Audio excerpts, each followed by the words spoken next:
Hello everybody, this is Brahman Nair of the Department of English at the University of Hyderabad, and we continue our exploration of posthumanism. In this module, we will be looking at what is arguably the most popular, we could even say cultish representation of the posthuman, and that would be of the cyborg. The cyborg is actually a term that combines two terms, as some of you might know, a cybernetic organism. And the cult or culture of the cyborg emerges with the Terminator and Robocop films, which show humans merged with technology, a human being who's part flesh and blood, part machine, part computer.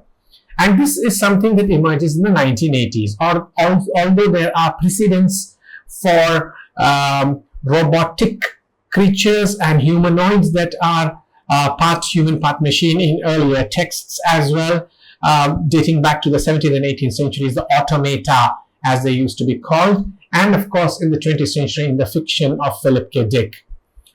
The Terminator and Robocop films actually generated the myth of the cyborg, the popular myth of the cyborg. The merger of human bodies with machines, different kinds and to different degrees. In some they are just physically merged. In some cases, their brains have also been modified with the arrival and insertion of, say, computer chips and pharmacological interventions of certain kinds and things like that. So there's a range of cyborg bodies. But this merger of the human body with the machine that produces a certain hybrid might be defined as the cornerstone of popular posthumanism. It is the most popular, most visible form of posthumanism. What we can think of as popular posthumanism, what we can think of as the culture of the posthuman. But like I said, we have a history of such human-machine hybrids. And there are people who have traced this history back to the European medieval ages with the image of the automaton, with the theme of the quote-unquote the machine man, with the emphasis on the mind as a machine or the human body as a machine, all of which arose somewhere towards the end of the 17th century and the beginning of the 18th. So the European Enlightenment, with its emphasis on science and technology, with its emphasis on scientific and rational explanations of the world and its processes, is responsible for the initial mythology, to call it that.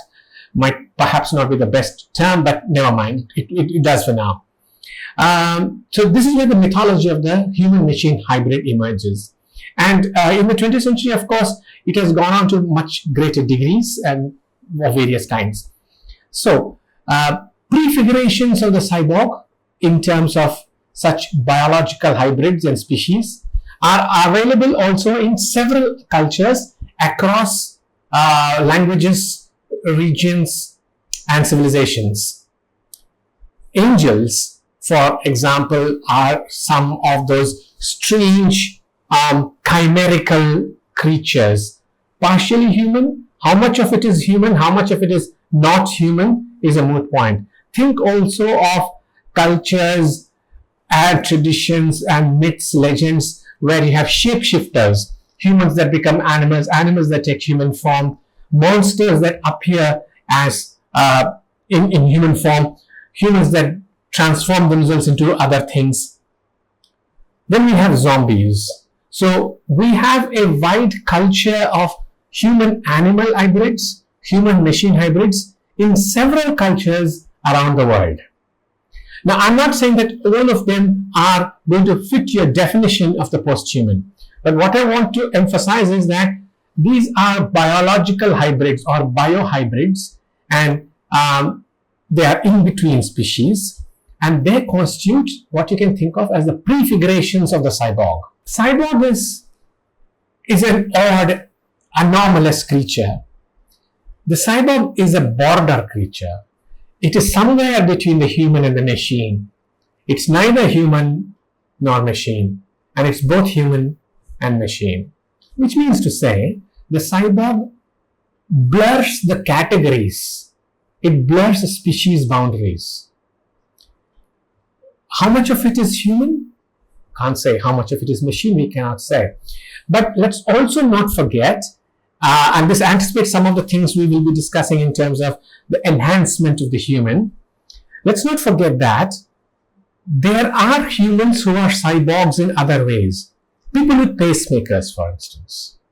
People who are hooked up to, say, dialysis machines, who have artificial implants of various kinds. People who have implants and prostheses in their bodies. They are also cyborgs.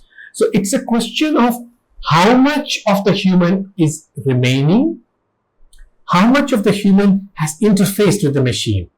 So the cyborg is an in-between creature. It breaks categories. You can also think of the cyborg as an example of adaptation, where the human material body adopts and adapts to and with a machine. It merges with the machine. Think of several virtual constructions in films, whether it's Lucy or AI or Transcendence, where you have a robot that looks like a human. But in many cases, as we know, the human enmeshes with the machine, becomes a part of the machine, or incorporates the machine. So in this case, like I said, it blurs boundaries because you see the human adapting to the machine, merging with it, so that the boundary of the human and the machine breaks down. Then there are also chimeras. Chimeras is a term from biology, specifically zoology, to refer to animal hybrids. They are post-human in the sense they blur species borders. The cyborg is a different way of thinking about the human and the non-human.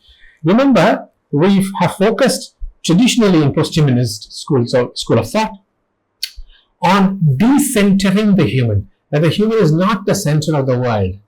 Well, the post-human of the kind that the cyborg or the chimera is really at the heart of this, because there is no longer a human centering the world. It's a human-machine hybrid that centers the world.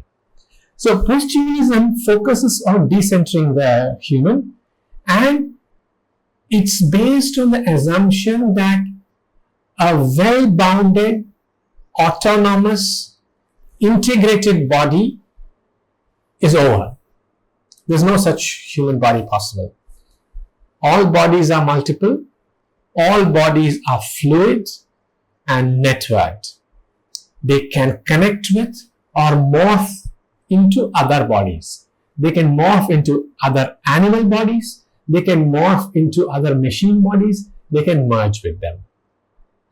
Remember, we have spoken about cognition and consciousness studies, where theorists have articulated the view that even our consciousness arises from being embodied and embedded in a context.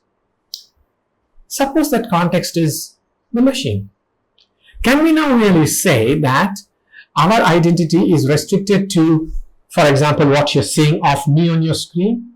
Or would you see my identity as this human flesh and blood person plus their virtual avatar, plus their digital footprint or digital identity?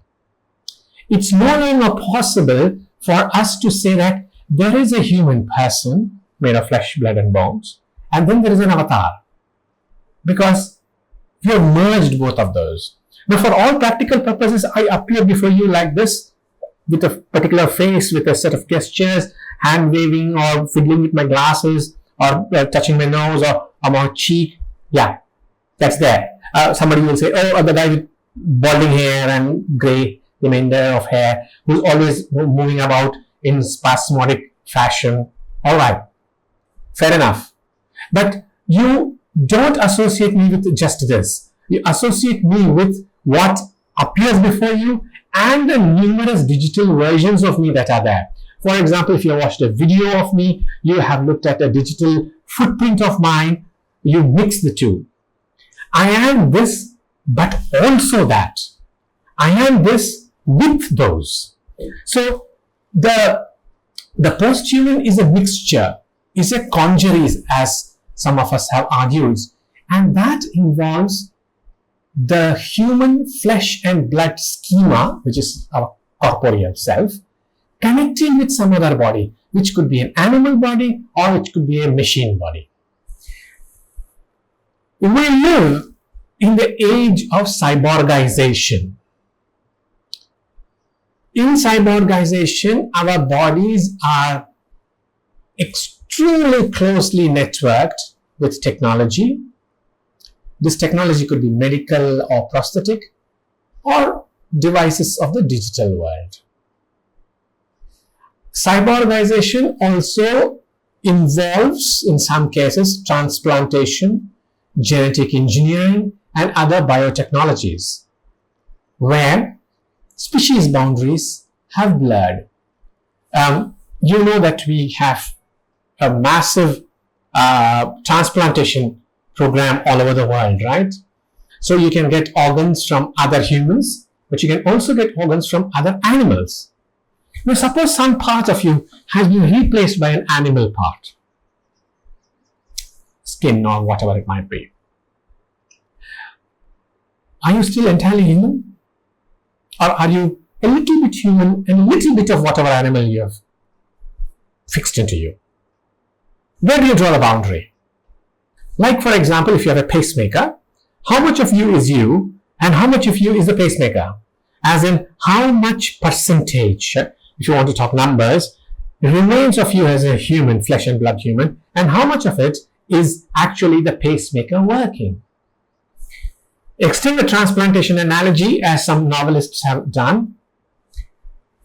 If you get somebody else's heart, we believe that the heart is the seat of emotions, right? So if you have got somebody's heart in your body, whose emotions are you feeling? Yours or the person who gave you the heart, that person's emotions? If the heart is the seat of emotions and your heart is not your own, whose emotions are you experiencing?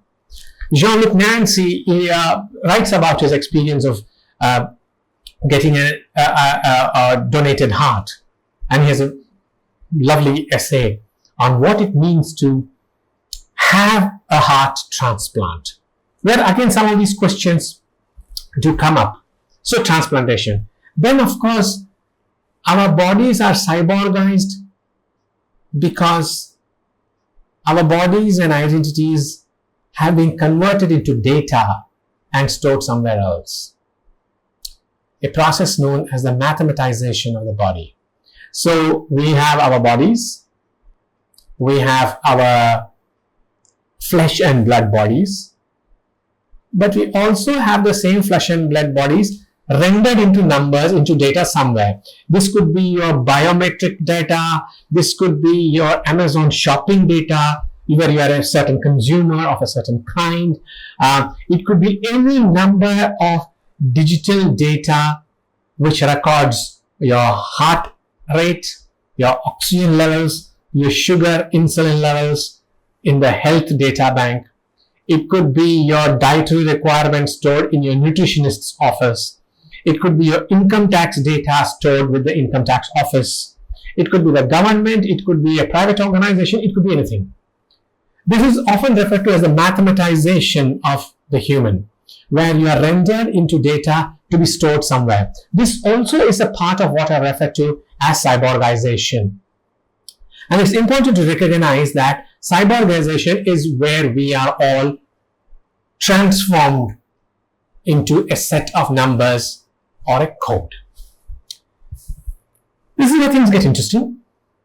The human body itself has been seen as the manifestation or the realization of a code, and that would be the code of life, the DNA, right? The DNA is the code of life, the book of life as it's sometimes called. And the body the human person's identity is the making into flesh code. The code appears to be, manifests as, is embodied as flesh and blood, which makes it a certain kind of a material organism. Which means to say the chemical codes within molecular biology, the chromosomes, the genome sequence are all codes that make the human body what it is. The biological body, as Eugene Thacker would call it in an early book from 2004, is biomedia, which is to say the body is the data stored in computers and databases. I refer to it as mathematization, but it actually means that the human flesh and blood body is dematerialized into numbers. The human flesh and blood organism is transformed into a set of codes, a set of numbers, a data set. And that's often referred to as a dematerialization, because the body is material and the code is not. This point has been much debated because there are people who argue that data is also material. But I do not want to go into the contradictions and the anomalies within posthumanist theory. Let's keep it straight and simple now. So the body has been rendered into a dematerialized data set. Okay, so the body emerges from code, from numbers, and is rendered dematerialized. So there is a two axis argument here in the case of biomedia. The body is the data stored in the computers. The body generates a body. The data generates a body. So you have a dematerialization and a rematerialization, re with an R, that occurs. So when we speak about identity, we are referring to both processes: the transformation of a material body into data and the embodiment of data into a body, which would be the DNA code becoming flesh and blood. All bodies now are available in readable data. All bodies. This could be your Aadhaar, like I said. It could be your DigiYatra app. It could be your health apps. There are plenty of those. Your Fitbits and whatnot, where the body is available to you in the form of a scan, a printout, a little image. Oh, you have oxygen level this much. Your sugar level is this much. You burnt so many calories. Data.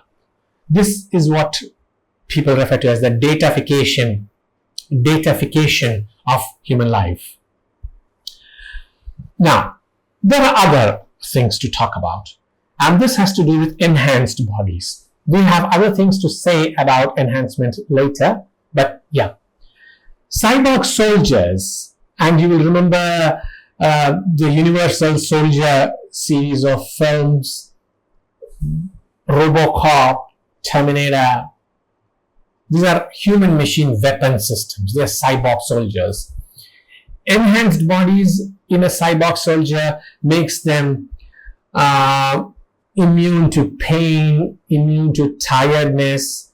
They work more efficiently. They kill more efficiently, of course. Their body itself becomes a machine. The body is a machine. Then there are post-human sporting bodies like Oscar Pistorius, famously called Blade Runner, right? So bodies in sport. Cyborgization applies to the non-human as well. Think in terms of the project to clone creatures made famous by Steven Spielberg's big blockbuster film Jurassic Park. Think of genetic engineering to develop products such as skin and blood and bone marrow and cartilage, human body parts that can now be synthesized in a lab, from synthetic blood to bone and cartilage and things like that, right? Then there is, of course, the kind of technology that can facilitate conception, IVF technologies, but also in extreme cases that a mother's body has been kept alive as a cyborg wound until the baby has been born. These are of course things that raise questions about ethics. Yes. Moral values. Yes. Should we do this? Should mankind play God? Should we create clones? Etc. Plenty of those. And we will have reasons to look at some of them as well. But enough to say for now that there are technologies that do these things. They construct post-human soldiers, they construct post-human sporting bodies, they construct cyborg wombs. Then of course we have the networked body. We have already made a detailed discussion of this. We have had a detailed discussion on consciousness as an emergent condition. The point here is the body exists in conjunction with techniques, with the networked environment, with the GPS, for example. And note that when we arrive in a new city, you no longer need to ask for directions. Your GPS tells you, it converts your language into local language and vice versa. It tells you bus timings, train routes, hotel reservations, entertainment complexes, what have you. You are never alone in a new place. Your GPS goes with you. Google Maps tells you the way. The translator tells you where to go. You are you with that machine. That makes it possible for you to plug into the city.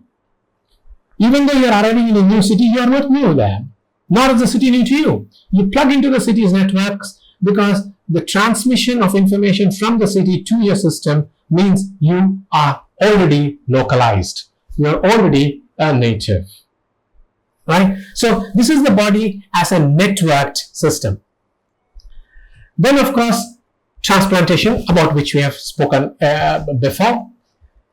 Think about the fact that if you have artificial organs transplanted into you, it's difficult to think of where our borders lie.